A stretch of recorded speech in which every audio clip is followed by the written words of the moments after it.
대장동 의혹을 수사 중인 검찰이 이재명 민주당 대표와의 관련성을 조사할 필요가 있다며 처음으로 수사 가능성을 내비쳤습니다. 네, 이 대표의 최측근 정진상 당대표 정무조정실장은 구속 이틀 만에 법원에 적부심을 청구했고 오늘 오후 2시부터 심사가 열린 가운데 법원의 판단이 남아 있습니다. 자세한 내용들 원영섭, 설주환 두 변호사 모시고 함께 알아보도록 하겠습니다. 어서 오시죠. 네, 어서 오십시오. 네, 안녕하세요. 네, 말씀드린 대로 정진상 대표실 정무조정실장이 구속 적부심을 신청을 했습니다. 조금 전부터 진행이 되고 있는데 이 예. 결과는 좀 어떻게 예상을 하십니까? 사실 그 이전에 구속 영장이 발부될 때하고 크게 사정이 변경된 게 없습니다. 네. 그냥 하루 이틀 사이에 그렇게 뭐 동일한 내용 가지고 다시 평가한다 그래가지고 기본적으로 그 구속의 결과가 달라질 거라고 생각하지는 않습니다. 어렵다고 봅니다. 네, 서 변호사님. 일단은 어떤 보면 정진상 피의자, 지금 피의자 신부인데 피의자보다는 오히려 변호인단에서 이 구속 영장의 발부가 상당히 적법한가? 에 대해서 다시 한번 판단을 받아보고자 어찌 보면 기존에 뭐 예를 들어서 그 김용 부원장의 구속영장을 발부했던 그 같은 판사라고 보기 때문에 재판부를 좀 달리해서 한번 판단을 받아보는 것은 어떻겠는가 해서 오늘 이제 구속적부심을 신청한 것으로 알고 있고요. 뭐 방금 원 변호사님께서 말씀해 주셨듯이 일반적인 사건에서는 새로운 어떠한 정황이라든지 아니면 새로운 증거가 나와야지만 이게 구속적부심에서 인용될 가능성이 굉장히 높은데 현재로서는 어찌 뭐 가능성은 좀 낮다라고 볼 수 있지만은 그래도 한번 다른 판사에게 재판부에게 한번 판단을 받아본다는 의미에서 한번 기대를 조금 가져봅니다. 예, 알겠습니다. 정진상 실장의 구속을 두고 전현직 법무부 장관이 또 맞붙었습니다. 전 법무부 장관이죠. 민주당 박범계 의원이 정 실장 그 구속영장 발부 사유에 범죄 사실 소명 내용이 없다라고 주장을 하자 한동훈 법무부 장관이 영장 발부 자체가 범죄가 소명됐다는 것이다. 의도적인 거짓말이거나 법을 모르는 얘기다. 이렇게 반박을 했습니다. 이 상황은 좀 어떻게 보십니까? 사실 그 박범계 전 장관이 그동안 너무 조용하셨어요. 어찌 보면 이 대장동 사건이 박범계 장관 계실 때 시작을 하고 박범계 장관이 그 법무부 장관으로 재직 중에 상당 부분 이제 수사가 진행이 됐던 사건입니다. 게다가 박범계 장관은 수사지휘권을 적극적으로 행사해야 된다라는 평소에 소신을 가지고 계신 분입니다. 수사지휘권을 적극적으로 행사해야 된다라는 건 무슨 뜻이냐? 수사의 내용을 장관이 그 일선 수사 검사들하고 같이 공유를 해야 된다, 해왔다, 자기는 하고 있었다라는 이야기거든요. 그런데 그러면 대장동 수사의 내용을 어느 정도 다 아실 분이라고도 생각을 할 수 있는데 왜 지금까지 이렇게 조용히 계셨을까? 오히려 그게 더 의문스럽고요. 뭐 그 입장이 있을 겁니다. 그러면 대장동 사건을 잘 아는데 박 장관이 뭐 한마디 해야 되는 거 아니에요라는 대내외적인 압력이 있었을 것 같고 그래서 이제 뭐 사실은 법리와 조금 배치되는 말씀을 하신 것 같아요. 범죄의 소명이 없는데 아니 범죄가 있는지 아닌지도 모르는 상황에서 증거인멸과 이런 것들을 이제 그것만 해가지고 구속을 한다는 건 굉장히 이례적인 거고 그래서 한동훈 법무부 장관이 그 부분에 대해서 짚은 건데 뭐 정확하게 짚었다고 봅니다. 네, 뭐 그냥 언론적인 저는 말씀을 했다고 봐요. 한동훈 법무부 장관도 뭐 당연히 우리가 구속 사유 중에 이제 세 가지가 범죄의 중대성, 그다음에 도주 우려, 증거 인멸의 우려가 있을 때 구속 영장이 발부가 되는 것인데 법원에서 이 부분에 대해서 희한하게 보통은 이제 범죄가 소명되고라는 어찌 보면 그 형식상의 문구가 다 들어가는데 이번 영장에는 그런 내용이 없어서 오히려 조금 논란을 자초한 것도 있는데 저는 기본적으로 저도 이제 법률가로서 이거 판단을 해보면 일단은 좀 범죄가 법원 입장에서 현 단계에서 봤을 때는 소명이 됐다라고 보는 것이고요. 그러니까 구속영장 청구서에 보면 그 검찰에서 재판부에 제출하는 청구서에 보면 굉장히 나중에 우리가 공소장과 비교해 보면 굉장히 과한 사실들이 많습니다. 왜 그러냐면 지금 수사기관에서는 어떻게든 인신에 대한 어떤 확보를 해서 수사를 좀 빠르게 그리고 조금 압박을 하면서 진행을 하려는 목적이 있기 때문에 상당히 아주 지금 청구서의 내용이 밝혀진 바에 의하더라도 굉장히 오래전 30년 전에 어떤 범죄 사실이나 이런 것들도 다 재판부에 소명을 한 거거든요. 그렇다고 한다면 지금의 어떤 이 부분에 대해서는 그러니까 박범계 의원으로서는 어찌 보면 정치적인 레토릭이라 볼 수도 있을 것 같습니다. 네. 이 대장동 사건을 수사하고 있는 검찰이 처음으로 민주당 이재명 대표의 수사 필요성을 처음으로 언급을 했습니다. 검찰 관계자가 그러니까 정진상 실장과 김용 부원장의 권한 행사를 이재명 대표가 알고 있었는지 여부에 대한 조사가 당연히 필요하다 이렇게 밝혔는데 이걸 바꿔본다면 이재명 대표에 대한 수사가 불가피하다 이런 의미로 좀 볼 수 있지 않겠습니까? 뭐 이건 뭐 누구나 다 예상하고 있을 것이라 생각합니다. 뭐 이건 이재명 당대표 입장에서도 당연히 측근들에 대한 조사가 있고 지금 뭐 다들 얘기하는 것이 이게 다 어찌 보면 대선 자금이라고 하는 것들 아니면 뇌물이라고 하는 것들 최종 목적지가 이재명 당대표 아니냐 이렇게 얘기를 하고 있는 것이기 때문에 일단은 뭐 피의자로 전환이 돼서 수사를 뭐 시작을 하기보다는 일단은 참고인 소환을 통해서 이 부분에 대해서 진행이 될 것이라고 보고요. 만약에 참고인 소환에 응할지 안 응할지는 이제 당대표가 판단할 문제이지만 그래도 야당의 대표이기 때문에 어떤 서면 조사라든지 이런 걸 통해서 일단은 먼저 하는 것이 맞지 않나라는 생각이 들고 아무래도 이 부분에 대해서는 지금 뭐 연내 조사가 불가피할 것으로 보입니다. 네. 일단 검찰이 이재명 대표에 대해서 조사를 하게 되더라도 소환 조사를 할지 어떤 방식으로 진행할지는 아직 알 수 없는 상황입니다만 일단 설 변호사님께서는 소환 조사가 좀 맞지 않을까, 서면 조사죠. 서면 조사가 좀 맞지 않을까 이런 말씀해 주셨습니다. 근데 그 이전에 그 공직선거법 위반에서도 이재명 그 대표가 보여준 그 답변의 내용이라는 게 정말 그 내용이라고도 하기 힘들 정도의 그 내용으로 서면 회신을 한번 한 적이 있습니다. 근데 이번에 또 서면 조사를 해가지고 서면 회신을 아주 뭐 기억이 안 난다 그 정도로 해가지고 부실한 내용으로 회신을 한다면 그거마저도 오히려 이재명 대표에게는 웃음거리가 될 수밖에 없을 것 같고요. 뭐 정상적으로 소환 조사해서 어차피 뭐 그 이재명 대표에 대한 구속까지도 생각을 하고 검찰이 수사하는 걸로 이렇게 보이는데 뭐 체포동의서 발부나 그런 후속 절차를 위해서라도 뭐 소환해가지고 한번 들어보고 그리고 이제 그 내용에 대해서 구속할지 안 할지 이런 부분을 검찰이 신청해가지고 판단할 그런 문제라고 생각하고 있습니다. 알겠습니다. 이런 가운데 그 정진상 정무조정실장 사전 구속영장에서 정 실장이 지난해 이 대장동 수사가 시작되자 이제 유동규 전 본부장에게 우리는 모르는 척하고 개인 비리로 몰아갈 것이고 우리대로 선거를 밀어붙일 테니 그렇게 알고 있어라 이렇게 말한 부분이 좀 눈에 띕니다. 네. 결과적으로 진술을 하지 않게끔 종용했다라는 또 해석이 있는데요. 아마 이게 이제 유동규 씨의 진술 내용 같습니다. 내용상 봤을 때는 이 정진상 실장이 아마 이 부분에 대해서 얘기를 했다라고 보기는 좀 힘들고요. 근데 이 부분이 과연 맞는지는 잘 모르겠습니다. 그러니까 검찰에서 당연히 영장 청구를 하면서 이런 얘기도 했었었다. 유동규가 진술을 했었었다. 지금 어찌 보면 유동규 씨는 검찰의 수사에 굉장히 협조적이잖아요. 그렇기 때문에 본인의 증거인멸 지금 재판에서도 과거에는 부인을 하다가 지금 다 인정을 하고 있는 식으로 지금 바뀌었거든요. 진술이. 그렇기 때문에 저는 이 진술도 그렇게 큰 어떤 신빙성이 있는지의 여부에 대해서는 조금 의문이 가는 상황이고요.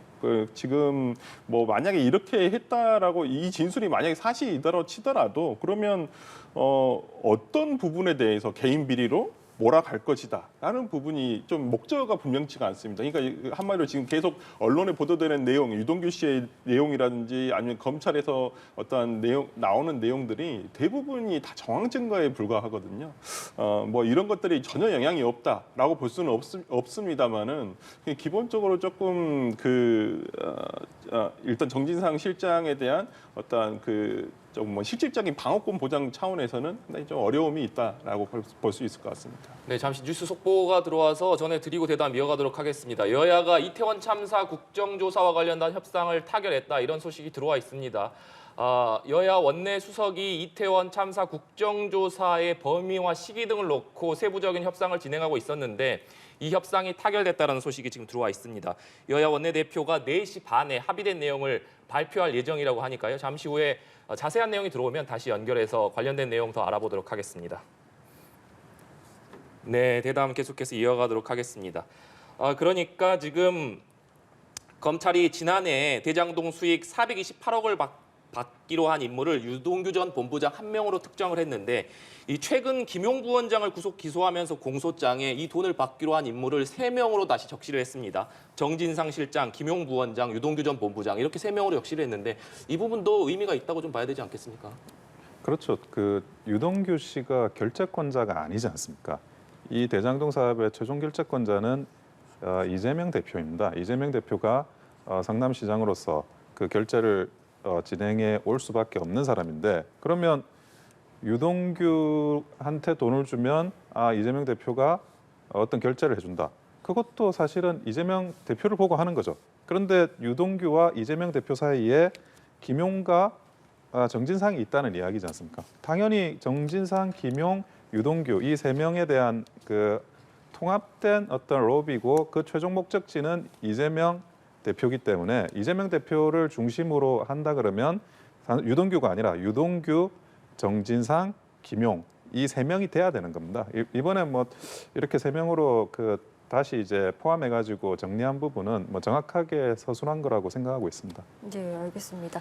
이런 가운데 폭로전에 가세하기 시작한 남욱 변호사는 법정에서 2013년부터 이재명 대표 측에 돈을 전달했다 이렇게 네. 거듭 진술을 하고 있습니다. 결국 자금의 종착전이 유 전 본부장이 아니라 높은 분들이었다라면서 네. 일식집을 거론하는데 좀 구체적으로 상황을 설명하고 있거든요. 남욱 변호사가 지금 얘기하는 부분은 본인이 아는 부분에서 얘기한다고도 일부분은 있는 것 같습니다. 그렇지만은 상당히 구체적이지는 않아요. 장소 뭐 일식집에서 뭐 이렇게 돈을 주었다라는 부분은 저는 저도 사실이라고 그 부분은 생각을 합니다만은 근데 누구에게 돈을 주었다라는 것은 없어요. 그러니까 지금 남욱 변호사가 굉장히 영리하게 언론 플레이를 하고 진술을 한다고 봅니다. 어찌 보면 본인의 형량은 낮추고 어찌 보면 누구에게인가를 딱 특정할 수 없는 위증으로 이렇게 걸만한 내용은 없어요. 사실상. 그러니까 다들 정황 증거고 어떠한 전문 진술로서 본인이 또 변호사이기 때문에 이런 내용에 대해서는 법리적으로 어떤 해석이 된다, 어떻게 판단이 된다는 부분은 굉장히 잘 알고 있고 거기에 맞춰서 지금 진술을 하고 있다고 보고요. 그렇기 때문에 저는 남욱 변호사가 지금 얘기하는 부분은 어찌 보면 본인의 진술도 지금 다 달라져 있어요. 근데 왜 달라졌냐라고 기자들이 물으니까 작년에는 이재명 대표가 대통령이 될 것 같아서 그렇게 했다. 그럼 저는 이 부분에 더 신뢰가 가지 않아요. 그러면 이재명 대표가 이제 대통령이 안 됐으니까 이제는 진술을 바꿔야 되겠다라고 생각을 했다라고 한다면 그렇게 구속돼 있는 동안에 한 번도 그런 내용을 얘기하지 않다가 이제 석방될 즈음에서 진술이 바뀌었다는 것은 이분들의 진술, 유동규, 남욱 이 두 분의 진술 자체가 그 자체로도 굉장히 신빙성이 떨어지지 않는가. 재판부에서 어떤 판단을 할지는 모르겠습니다만은 이 부분은 상당히 그리고 지금 만약에 남욱 씨와 유동규 씨의 이 진술 그대로 하게 된다면 이 사람들이 작년 1년 동안 재판을 받아왔던 그 재판에서는 다들 이 사람들이 다 풀려나게 돼 있습니다. 그렇기 때문에 저는 과연 지금의 이분들의 진술이 신빙성이 있나 여부는 조금 의문이 간다고 할 것 같습니다. 네.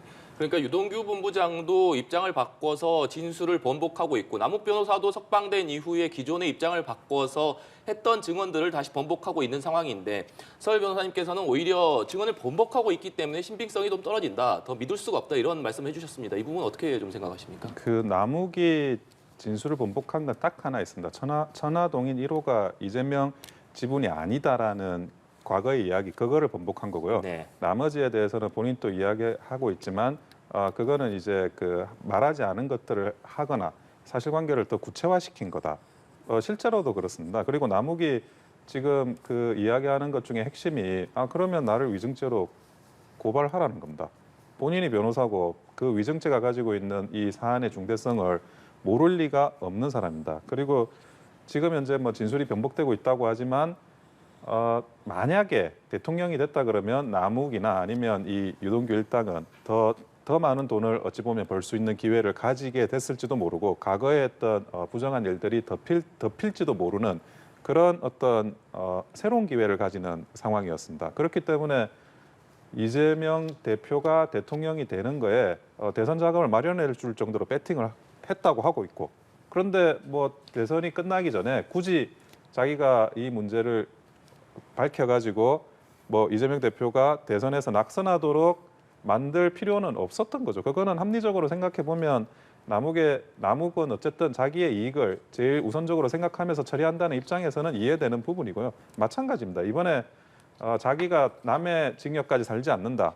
나는 내 것만 책임지겠다. 이것도 남욱은 자기가 죄책을 얻는 과정에서도 최대한 자기 자기의 어떤 이익을 위해서 합리적인 선택을 하는 겁니다. 이게 이해가 가지 않는다는 것 자체가 이해가 가지 않네요, 저는. 네, 그런데 진술을 계속해서 바꾼 부분에 대해서 정진상 실장 변호인 측에서는 이 검찰이 유동규 전 본부장이나 남욱 변호사와 형량 거래를 한 것 아니냐 이런 의혹도 좀 제기하고 있는 상황이거든요. 근데 그 형량 거래라는 것도 아마 그 구속을 풀려나가는 것부터 지적을 하시는 것 같아요. 그런데 그 유동규는 1년 이상 이제 구속이 되어 있다가 구속기간 만료로 풀려난 거고, 그리고 남욱은 추가 구속을 시키기 위한 신청을 검찰에서 했었습니다. 네. 그런데 법원에서 그걸 거절해가지고 풀려난 겁니다. 그리고 형량이라는 게 뭐 구형은 있지만 그 형량이라는 게 법원이 검찰의 구형에 구속되는 것도 아니고, 심지어 뭐 그 검찰의 구형보다 높은 형을 선고할 수도 있습니다, 법원에서. 그런데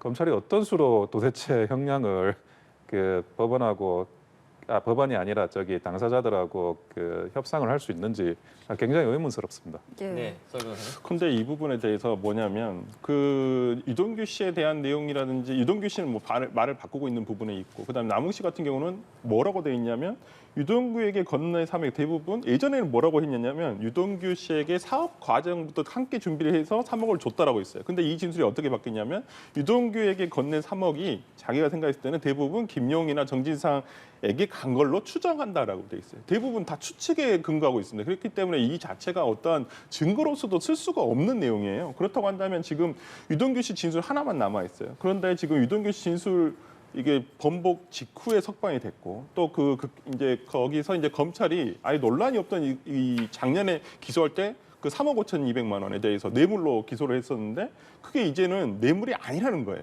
유동규 씨에 대한 뇌물이. 그래서 지금 뭐라면 이건 단순 전달자다. 이건 그 유동규가 가져간 게 아니다. 그러면 지금 뭐라고 그랬냐면 지금 유동규 씨 변호인이 재판에서 뭐라고 했냐면 아니 이 정도가 됐으면 공소장 변경해야 되는 거 아니냐, 오히려 이거 검찰이 요구하고 있는 상황까지 돼버렸거든요. 그렇다면 이것이 과연 지금 아까도 말씀드렸다시피 지금의 유동규 씨, 남욱, 김만배 씨가 지금 이 상황, 이 진술 번복이 그대로 다 받아들여진다고 한다면 이분들 작년부터 1년 동안 재판 다 거의 다 풀려납니다. 아니면 훨씬 기소될 때보다는 훨씬 약한 단계가 돼요. 그리고 지금 700억이라고 하는 당시에는 지금은 428억으로 428억으로 바뀌어 있습니다만은 그 돈에 대해서 원래는 뇌물 수수 요구했었어요. 약속을 했다라는 거였어요. 유동규 씨가 이 부분에 대해서. 근데 본인 나와서 말 바꿨잖아요. 자기는 그 지분이 없다. 그럼 지금은 이것이 이재명 시장 측에게 있다. 라고 지금 얘기가 돼 있지 않습니까? 그럼 이 부분은 아예 무죄가 돼버리는 거예요. 그렇다고 한다면 지금의 이분들이 하는 진술들이 과연 그러면 그때 당시에 검찰들은 도대체 무엇을 조사를 해가지고 기소를 한 겁니까? 그러면 저는 그 부분에 대해서도 검찰이 그럼 정권에 따라서 바뀐다라는 그걸 스스로 비판을 받아들이는 자초한 거라고 보기 때문에 저는 지금의 어떤 이 유동규 씨나 남욱 씨의 어떤 진술 변화가 과연 이게 신빙성이 있나? 계속 그런 의문을 제기 안 할 수는 없을 것 같습니다. 예, 알겠습니다. 오늘 저희 말씀 여기까지 좀 들어야 될 것 같습니다. 지금까지 원영섭 변호사, 설주환 변호사와 함께했습니다. 말씀 고맙습니다. 네, 감사합니다.